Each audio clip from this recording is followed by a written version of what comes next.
steadily it rises. Public preference for Lincoln Continental as the symbol for today's luxury motoring. Hey, it's Jason ODB, the Lincoln Addict. Welcome back to the channel. Really appreciate all the support. I would encourage you guys, if you like what I'm doing here and you want to pick up a sticker or shirt, hit up LincolnAddict.com, just like you see here. There is info on how to listen to the podcast and a link over to my YouTube channel, which you're on now. And again, I do typically ship the shirts within about one business day or so. So let's jump into the 65 Lincoln Continental Convertible. I love blue Lincolns. Actually, my dad and I, it was our favorite color. And I picked up the 64 blue car almost 5 years ago. Can't believe it's been that long. But so I always love looking at these blue cars and, talking about them. So let's jump right in. Now, this one ends in 3 days. I'm going to try to turn this upload around pretty quickly. That way, anybody that sees it that's interested in a car can certainly jump on this one. Now, the bid is currently at $25,000. You see here, I do expect that to go up. We'll talk more about it. So, give or take, there's about 3,356 Lincoln convertibles made. Depending on who you talk to, like John Cashman and others, they'll often say, less than 50% of those probably exist based upon, parts cars, rust issues, things like that. There's not a good number that I know that still exists. I know there's some people that track the VINs, and there's a Lincoln site that does that kind of stuff. But, it's probably safe to say there's less than 2,000 of these still out there. It talks about basically what you see here is Phoenix, Arizona. That's where it's currently at. And if I jump down here really quick, you see the DSO 84 was the Ford Home Office Reserve Ordering District. So the assumption is that, I think it's Michigan, is my understanding. Would have maybe been Michigan. So I haven't seen that one in my recent dealings with these cars.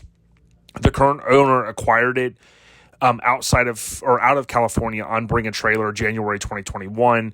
The cool thing is we can go boom right here and we can see it sold. I do recall looking at this one. I don't know that I did a review, like a post review, but the good thing is you could see it sold for $57,000. So that gives you good intel right there on more than likely what it's going to at least go for, if not more. Now, of course, it could go for less, but again, we'll jump into that.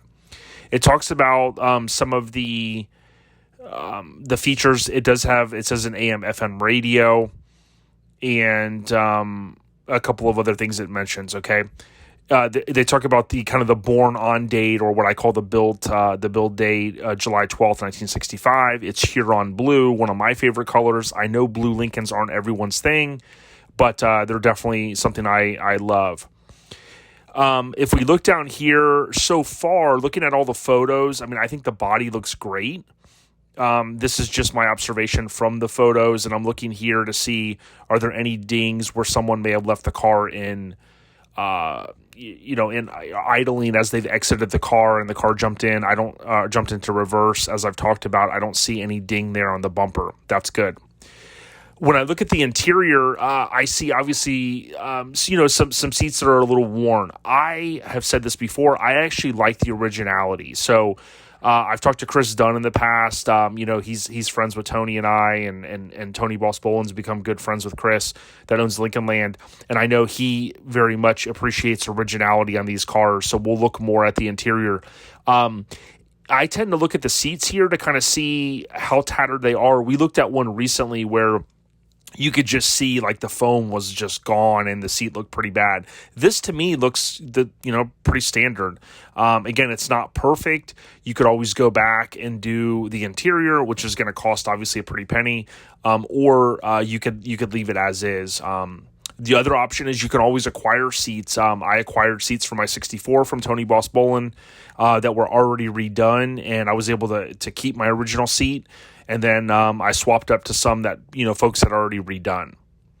One thing that sticks out here without kind of reading through all this is I do see this is the speed control. So it changed a little bit through the years. 64 is different than 65, for instance.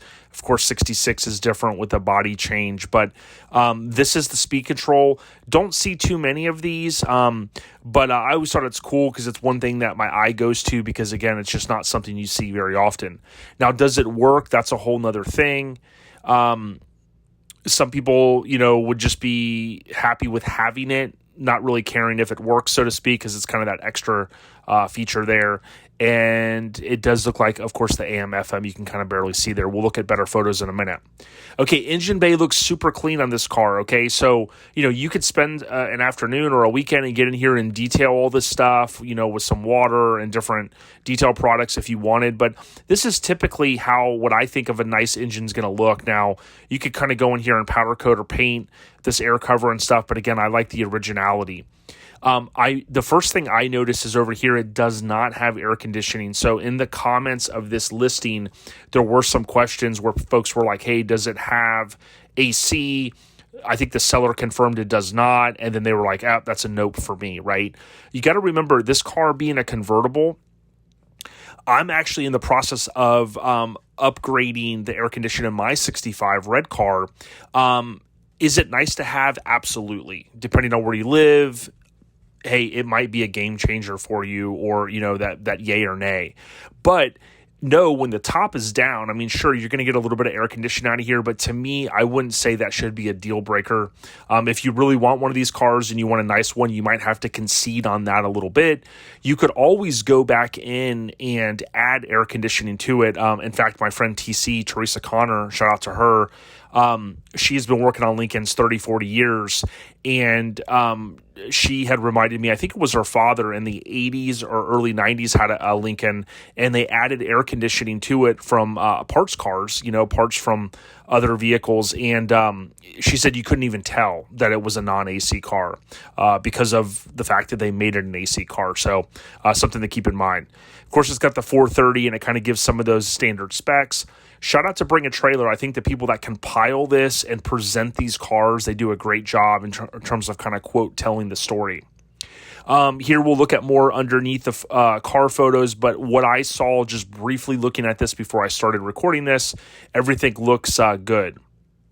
Here you see the VIN plate, so to speak, and it kind of reinforces some of the information that we jumped down to here a little bit earlier.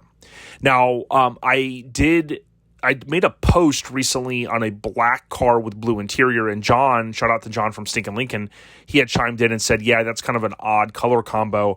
You can go in here and take a look. I like to kind of compare, what was the original color of that, of a car, and this one was a color code Q, and I'm pretty certain off the top of my head that was the Huron blue metallic paint. And again, they usually are spot on with this here, with this information. Here you have something that I think is super important. So I've talked about this before. Let me turn down my volume so I don't get any kind of copyright type deals. But you have someone sitting in the vehicle, which is great. And this person is working the top, cycling the top. Right, so good stuff there. We'll hit escape. We'll jump down here. We've seen this in other videos where you basically have the person, taking it for a spin. You see there's no jumping right there of the speedometer. Mine does in my 64 a little bit. That's often attributed to the speedometer gear that easily comes out of the side of the transmission. It's kind of like a nylon material ish. But you can see there everything looks, solid. So a quick little driving video. We could scroll here. They've got kind of next evolution, you got someone that this is sure I'll follow you on a quick test drive, and I love this because this is all presenting like, hey, the current owner, can jump in the car, can cruise it. How does it look cruising down the road?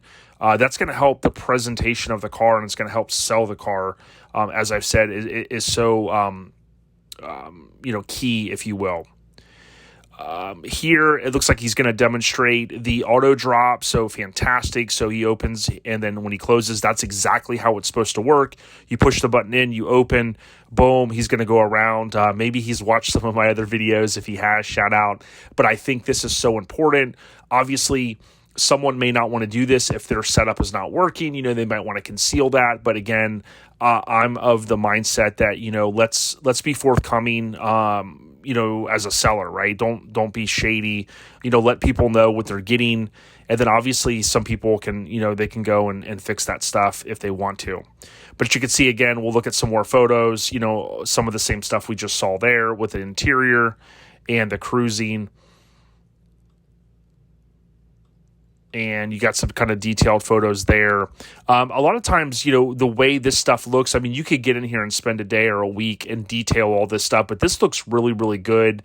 I've talked about in the past with using some Brasso and the quadruple zero steel wool that you could buy at your local hardware spot, how that can kind of clean up and take off that film, so to speak, on some of those parts. But, to me, that looks really, really good.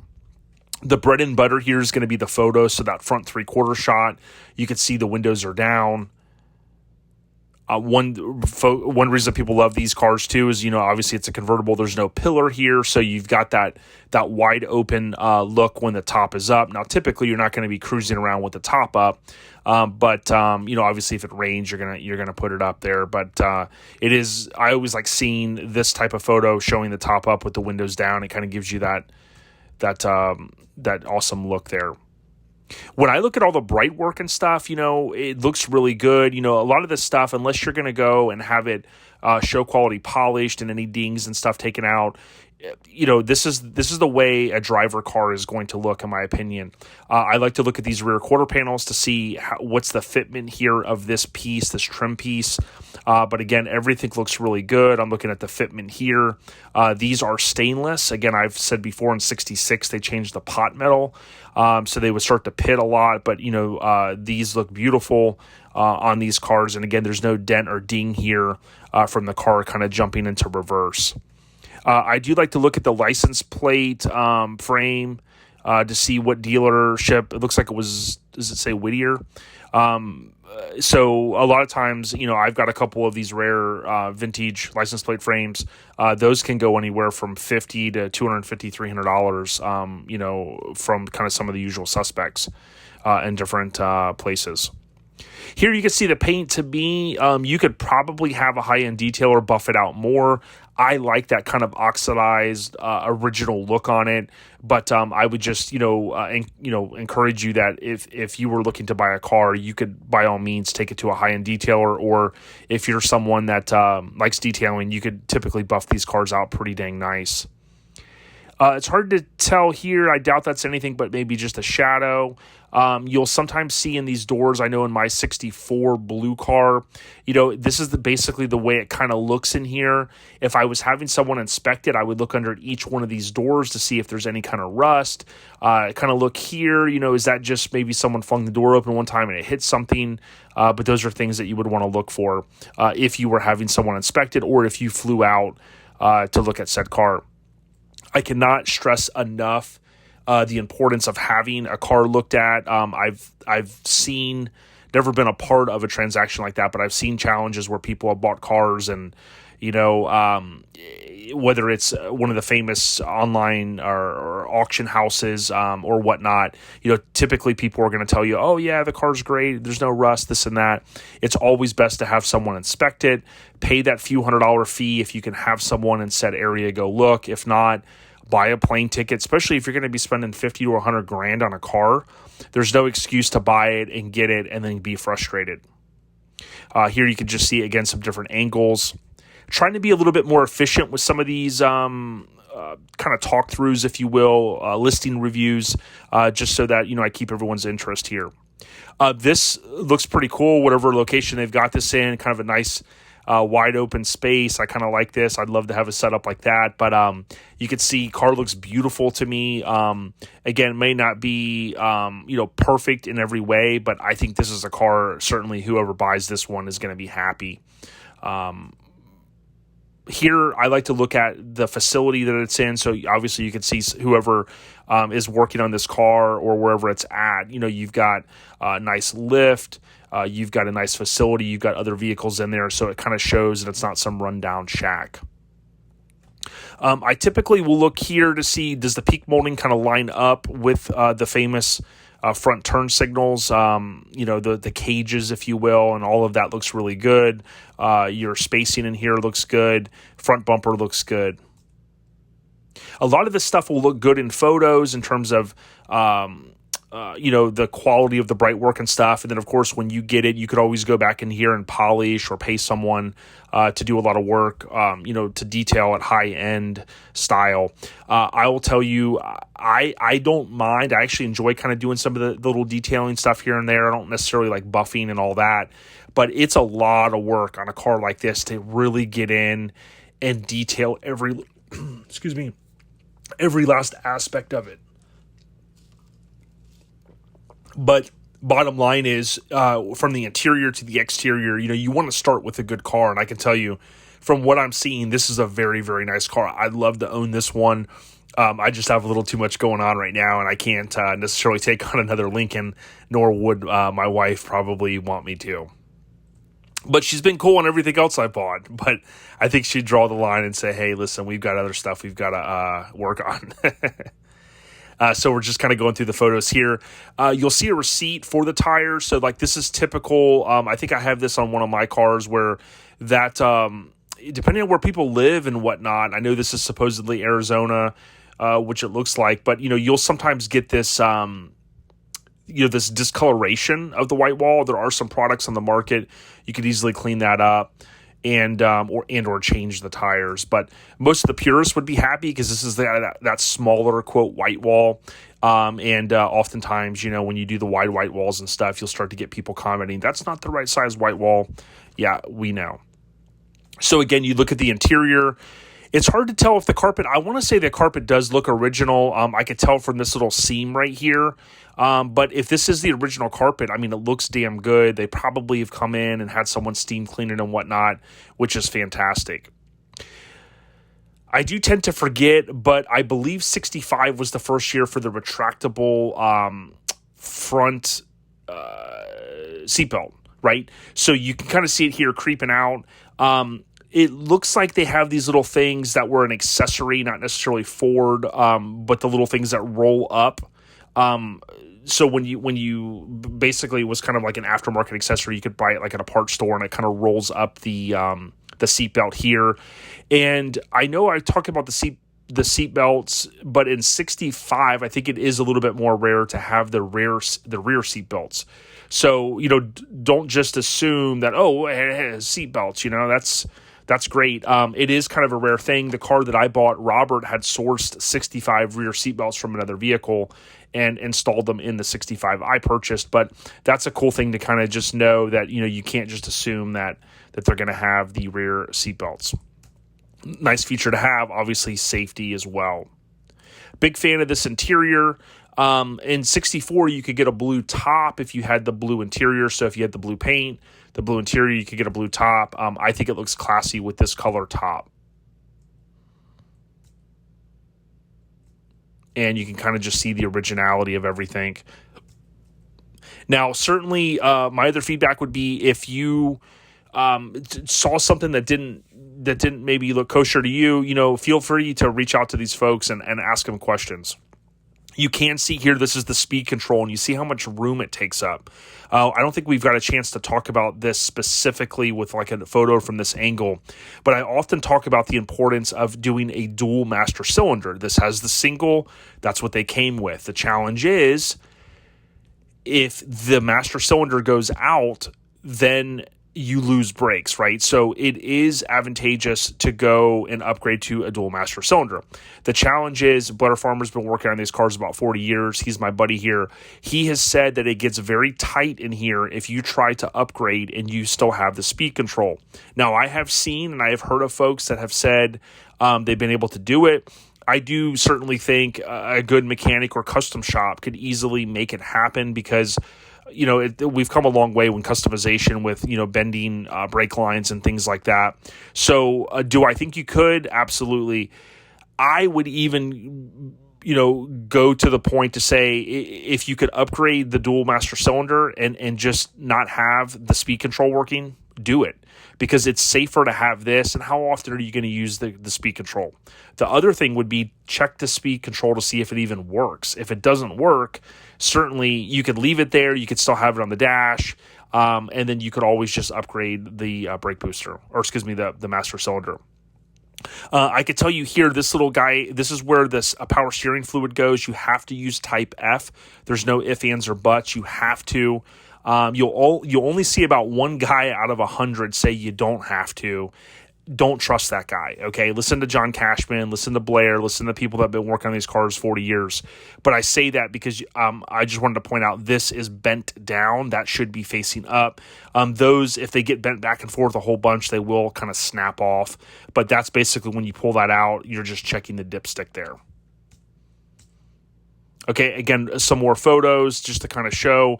Although you would assume this has air conditioning, this is part of the HVAC control for the heater, basically. So it would still have the heater. It's just not going to have the air conditioning when it's a non-AC car.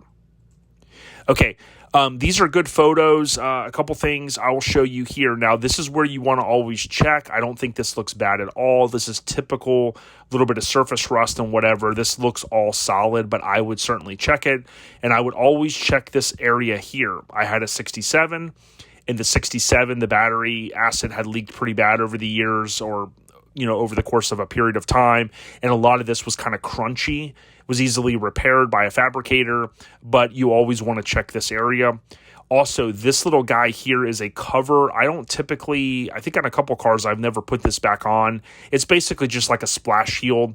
They usually look pretty nasty, but you could always take this off, get it painted, powder coated.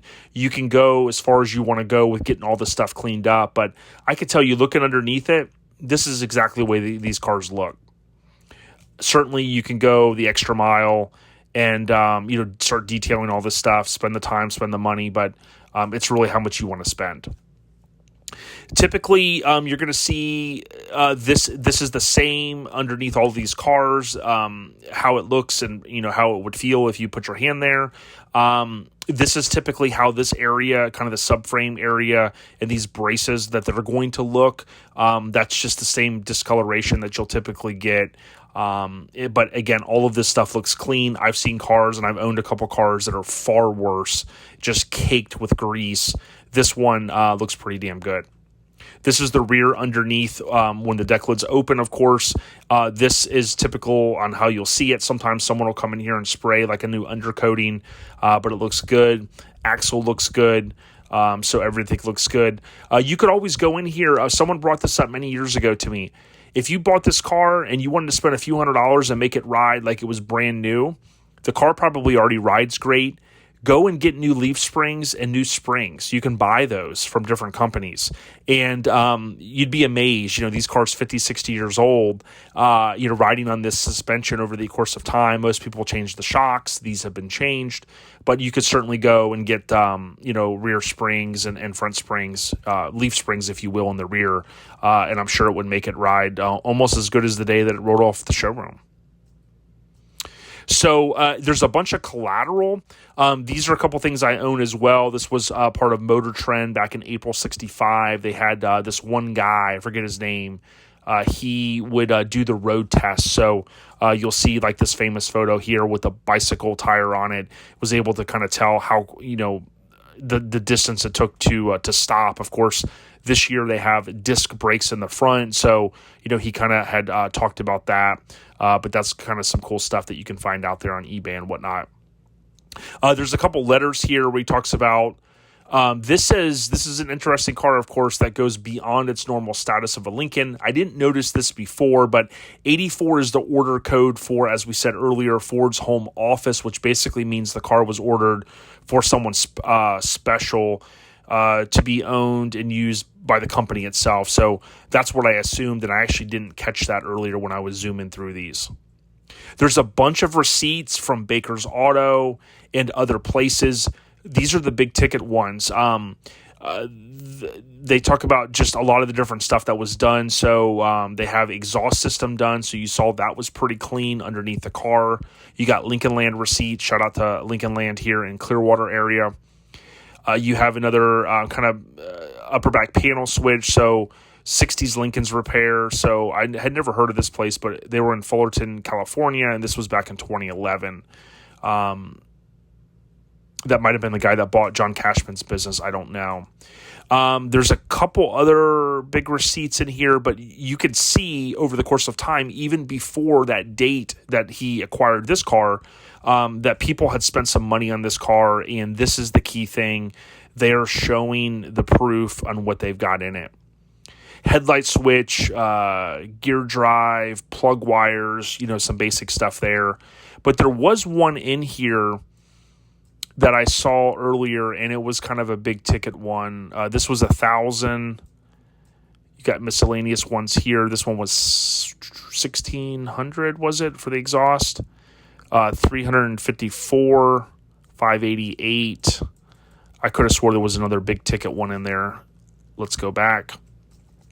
I also like the photo that we got to a second ago. You see again, the trunk is, it's awesome. It's basically kind of originality. It's not, all changed and new. I am working on a video to talk about the bar that you need to put here for 64 and 65. John Cashman, I think, was probably the guy that invented the fact that it had to be done. So shout out to John Cashman. He talked about that in the podcast, but there is a bar. It's going to cost you $5 or $10. You cut it and you put that bar in here, and that'll keep this more rock solid, which it needs to be, and that will avoid any of these casting pieces ever cracking over time, believe it or not. If you look at a lot of cars, 64, 65, they'll have that installed. Here you can see the upper back panel switch. It's got the billet housing. If you look at John Brewer, we've had him on the podcast, and he's the guy that sells all this stuff. Stuff's pretty expensive, so to have that already done is fantastic. And I think we're back at the beginning. But go through the receipts. Again, I think there's some good stuff there that kind of really reinforces. I mean, to me, here's what I want to kind of say in closing. If you go and bring a trailer and you search, I copied this, 1965 Lincoln Convertible, pasted it, you got 15 results. 7 previous auctions. The highest one was the Nathan Wilson. Shout out to Nathan Wilson. Car that he sold for $90K back on 11/5. We went through this one, okay? Nice car. You look at the interior, you look at all of the stuff. It's got air condition, upgrade system. It's got all the stuff to it. You can see kind of painted, just real clean underneath and whatnot. This car sold for $90,000. What do I think this car will sell for? Well, I can tell you this. If you look at the pricing, I think it's going to easily go for $50,000 to $80,000. Okay, I do think this is a nice car. I think someone that's got the money that really wants to have a car they can get in and enjoy. A lot of the key stuff has already been done. I think is great. Now, the one thing that I would tell you is if I do Control F and I type in timing, they didn't mention anything about the front end of the engine. The timing chain has to be redone at some point. We've talked about that timing gear, how it's made out of kind of the nylon teeth, whatever material they use. That stuff will tend to break over time. It gets in the oil pan and it can get sucked up through the oil pump.